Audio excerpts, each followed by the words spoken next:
myself doctor संस्कृति physiotherapist.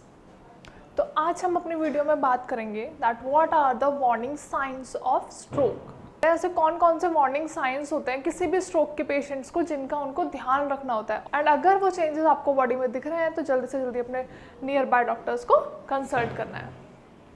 चलिए starting with the points. सबसे पहला क्या होता है, लाइक सपोज अगर हम किसी भी नॉर्मल इंडिविजुअल से कॉन्वर्जेशन करते हैं, दैट इज अगर आप किसी को सामने से देख रहे हो तो सबसे पहले ध्यान कहाँ जाता है, उसकी बॉडी पे, उसके फिजिक पे एंड उसके फेस पे।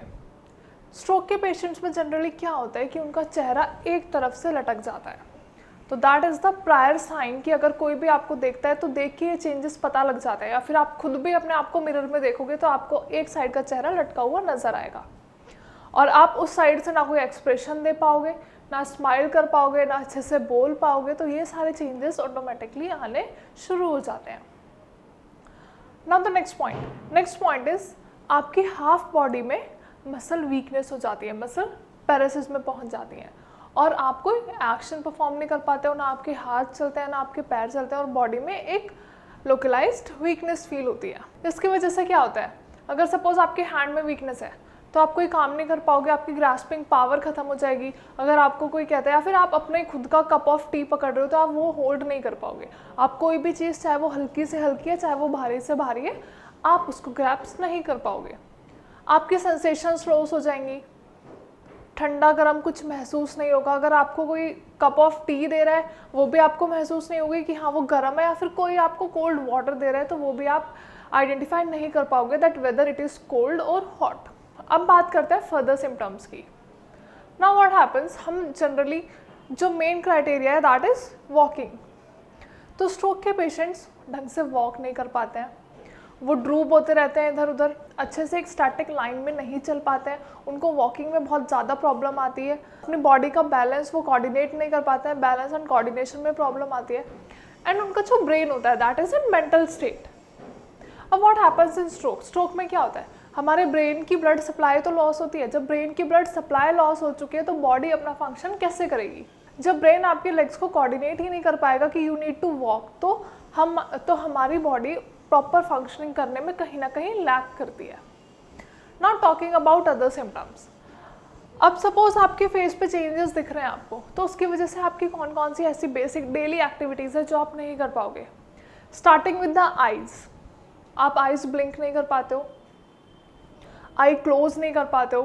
एट टाइम्स व्हाट हैपन, जब आप सो रहे होते हो तो आपकी एक साइड की आंख तो बंद हो जाती है लेकिन एक साइड की आंख खुली रहती है। और फर्दर क्या चेंजेस आ सकते हैं, आप स्माइल नहीं कर पाओगे क्योंकि आपकी मसल स्पास्टिक हो चुकी होती है, वीकनेस में जा चुकी होती है, तो आप स्माइल नहीं कर पाओगे, अच्छे से बोल नहीं पाओगे। जब भी किसी से कॉन्वर्सेशन करनी होगी या फिर कुछ भी आपको अपना पॉइंट रखना होगा तो आप बोल नहीं पाते, आपको बोलने में प्रॉब्लम होती है, स्लर्ड स्पीच हो जाती है, सलाइवा ड्रूल होता रहता है, आप सलाइवा होल्ड नहीं कर पाते हो अपने माउथ में। चलो ये तो हमने बेसिक चीज़ों की बात करी है। अभी मोस्ट इंपॉर्टेंट चीज़ है क्या है, आप खुद से सोचो, आपकी बॉडी है एक साइड में टोटल वीकनेस आ चुकी है, तो ऐसी कौन कौन सी एक्टिविटीज़ हैं जो आप नहीं कर पाओगे। आपकी मूवमेंट, बैलेंस एंड कोऑर्डिनेशन जा चुका है, आपकी स्ट्रेंथ जा चुकी है, आपकी नॉर्मल बेसिक एडियल्स एक्टिविटीज़ जा चुके हैं, जो आप अपना खुद से काम करते थे वो आप काम नहीं कर पाते हो। तो these are the basic warning signs जो किसी भी पेशेंट को अगर अपनी बॉडी में दिखने स्टार्ट होते हैं तो आपको जल्दी से जल्दी अपने डॉक्टर से कंसल्ट करना है। उससे क्या होगा, अगर आपको कोई भी चेंजेस दिख रहा है आप डॉक्टर को कंसल्ट करें तो उससे क्या होगा, नंबर 1 वो आपको प्रॉपर गाइडेंस देंगे, प्रॉपर कंसल्ट करेंगे। नंबर 2 आपको प्रिवेंटिव मेजर्स बताएंगे कि जो आपकी बॉडी में चेंजेस आ चुके हैं आपको उन्हें कैसे कंट्रोल करना है जिससे कि वो ज़्यादा फर्दर डैमेज में कन्वर्ट ना हो।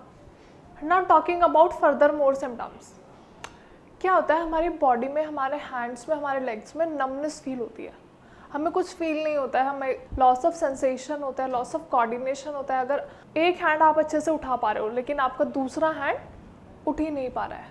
अब इन सारे फंक्शंस को चेक करने के लिए आपको एक टेस्ट करना है, दैट इज आपको दोनों हैंड्स अपने सामने लेके आने हैं, आइज क्लोज करनी है, 10 तक काउंट करना है। तो आप क्या फील करोगे कि आपका एक हाथ नीचे की तरफ ड्रिफ्ट हो रहा है, दैट इज मतलब हमारी मसल्स वीक हो चुकी है, वो अपनी एक्टिविटी, अपना परफॉर्मर धीरे धीरे भूलती जा रही हैं। Now same goes with the leg, आपका लेग मूव नहीं कर पाएगा, आप बेड से उठ नहीं पाओगे। सपोज आप चेयर पे बैठे हो, और आपको सिम्टम्स शो हो रहे हैं कि हाँ मेरा फेस ड्रूल हो रहा है एक तरफ, मेरा हैंड वर्क नहीं कर रहा है, तो आप जैसे ही उठने की कोशिश करोगे तो आप उठ भी नहीं पाओगे। That is also the sign of stroke. क्या होता है, हमारे पैरों में बिल्कुल एनर्जी नहीं होती है, हमारे पैरों में मसल्स बिल्कुल वीक हो चुकी होती हैं और आप खुद का बॉडी वेट भी नहीं उठा पाते हो। Suppose you are sitting on a chair, अगर आपको कोई बोलेगा चेयर से उठ के दिखाओ, तो आपके हैंड में वो एनर्जी नहीं है कि जिससे आप सपोर्ट ले सको और उठ सको। नॉर्मल इंडिविजुअल कैसे उठते हैं, सपोर्ट लेके तो वो भी उठते हैं, चेयर पे हाथ रखा हैंड उठ गए। तो same goes with the stroke patients, लेकिन वो अपने हैंड्स में इतना वेट ही नहीं ले पाता है, इतना कोशिश ही नहीं कर पाता है कि वो उठ पाए। And the second thing is उनका जो पैर है वो भी वीकनेस में जा चुका है। तो आपकी ओवरऑल आपकी एक तरफ की बॉडी पूरी वीकनेस में जा चुकी होती है। और क्या क्या चेंजेस आते हैं, मेंटल कन्फ्यूजन, मेंटल इनएक्टिविटी, आपको चीज़ें ध्यान ही नहीं रहती हैं, कोई आपसे कैसे भी बात कर रहा है, कुछ भी बोल रहा है, आपको एट टाइम्स चीज़ें समझ ही नहीं आएंगी। मेमोरी लॉस का भी एट टाइम फंक्शन होता है, आपको कोई चीज़ बता रहा है या फिर कोई भी सॉर्ट ऑफ कॉन्वर्जेशन आपके साथ करे तो आपको बातें ध्यान ही नहीं रहती। And you will be like नहीं मैंने तो ऐसी कभी बात करी ही नहीं है, मेरे सामने ऐसे कोई पॉइंट्स आए ही नहीं है, क्योंकि आपका ब्रेन कोऑर्डिनेट ही नहीं कर पा रहा है, आपकी बॉडीली मूवमेंट से, तो जिसकी वजह से आपकी एक्टिविटीज़ डिटोरिएट होना शुरू हो जाती हैं। विद इन 3 to 4 आवर्स आपको अपने डॉक्टर से कंसल्ट करना है, जिससे आपकी बाकी बॉडीली एक्टिविटीज़ बहुत ज़्यादा डिटोरिएट ना हो, आपकी बॉडी में बहुत सारे चेंजेस ना आए। तो उससे पहले ही आप कंसल्ट करके प्रिकॉशंस ले सकते हैं, मेडिकेशंस ले सकते हैं। नाउ द इम्पॉर्टेंट थिंग, आपको किन चीज़ों का ध्यान रखना है। अभी तो हमने बात की है कि क्या क्या वार्निंग साइंस होते हैं, अब हम बात करेंगे अगर सपोज आपको फील हो रहा है कि हाँ आपकी बॉडी में चेंजेस आ रहे हैं, तो आपको किन चीज़ों का ध्यान रखना है। आपको उन 3 से 4 घंटों का जो गैप है जिसमें आपने डॉक्टर से बात करी and you need to visit hospital, उन 3-4 घंटों में आपको क्या ध्यान रखना है। आपको ज़्यादा बातें नहीं करनी है, आपको ज़्यादा बोलना नहीं है, आपको सोना नहीं है एंड आपको कुछ खाना नहीं है। मतलब हम कुछ भी फूड का इंटेक नहीं करते हैं, ना फिर सोते हैं एंड ना हम ज़्यादा बातें करते हैं। तो ये सारी जो चीज़ें, जो ये 3 पॉइंट्स हैं, ये प्रिवेंट करते हैं कि स्ट्रोक को डिटोरिएट होने से, मतलब फर्दर कोई डैमेज ना हो उस चीज़ से बचाते हैं। चलो ठीक है, ये सारे पॉइंट्स आपने जाने हैं कि ये सारे वार्निंग साइंस होते हैं जो किसी भी स्ट्रोक के पेशेंट को फर्स्ट अटैम्प्ट में दिखते हैं, और इन चीज़ों का हमें ध्यान रखना है। आपको टाइम नोट करना है कि मुझे कौन सा सिम्टम कब दिखाई दिया था, मतलब what was my initial symptom, सबसे पहले मेरी बॉडी में क्या चेंज आया। सपोज जनरली ऐसा देखा जाता है कि सबसे पहला जो चेंज है वो हमारे फेस में ही आता है और हमारा फेस एक तरफ से लटक जाता है। तो आपको प्रॉपर टाइम एंड डेट ध्यान रखनी है कि मेरी बॉडी में इस टाइम इस दिन ऐसा चेंज आया था, ये सारी चीज़ें, फिर फर्दर मेरे साथ ये चेंजेस आए हैं, ताकि आपका डॉक्टर आपको अच्छे से असेस कर पाए एंड फर्दर प्रोटोकॉल डिसाइड कर पाए। आई होप ये जितने भी मैंने वार्निंग साइंस बताए हैं आपको समझ आए हो।